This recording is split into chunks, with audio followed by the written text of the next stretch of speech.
Tô achando suspeita essa técnica dele. O que você tá achando suspeito? Cadê o ar? Abre aí pra mim, Felipe. O fósforo tá por aí? Posso? Tá. O álcool gel aqui, ó. Ou esse aqui pra espirrar, deixa eu ver. Esse aqui é bom pra espirrar. Ontem usaram isso? Não. Usamos da Josina ali pra ver.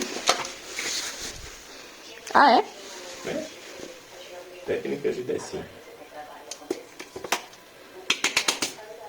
Agora, quando ele arregaçou a manga assim. O segredo da técnica é o arregaçar a manga, pessoal. Pessoal do YouTube, que eu tô querendo ficar famoso.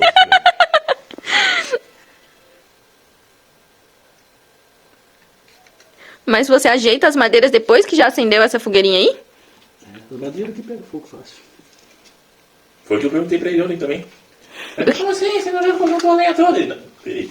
Isso aqui? É álcool isso. É isso aí. O bagulho tá Tá funcionando. saindo não? Será que não tem que girar pra sair? Tá, peraí, então toma um que funciona. Pega ali, linda. Posso ir? Pode. Dá licença, Brasil. Eu tô crente que esse vídeo vai pro Brasil todo. Dá licença, Brasil. Crianças, não façam isso em casa. Vai sim. Só com a supervisão Quando dos seus pais pais. estiverem dormindo.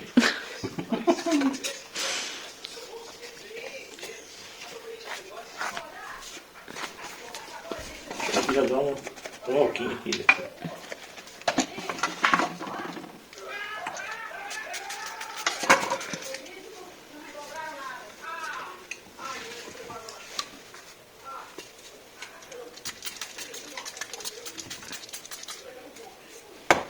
Então o segredo é fazer antes de colocar madeira.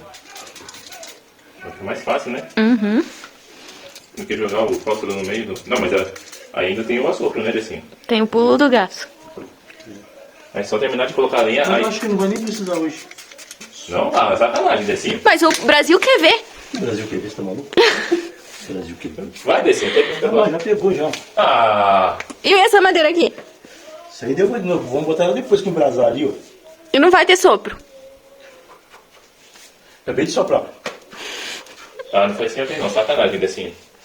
Criou uma expectativa para o Brasil. Falhou, gente. Na próxima. Mas é assim, o truque é esse. Coloca o papelzinho com óleo antes, álcool spray nas madeiras e é isso. Segue a gente, viu? Dá um curtir. Curte aqui. Curte o vídeo aqui. Se inscreve no canal. Compartilha. Informação útil, tá? É isso. Até mais. Tchau.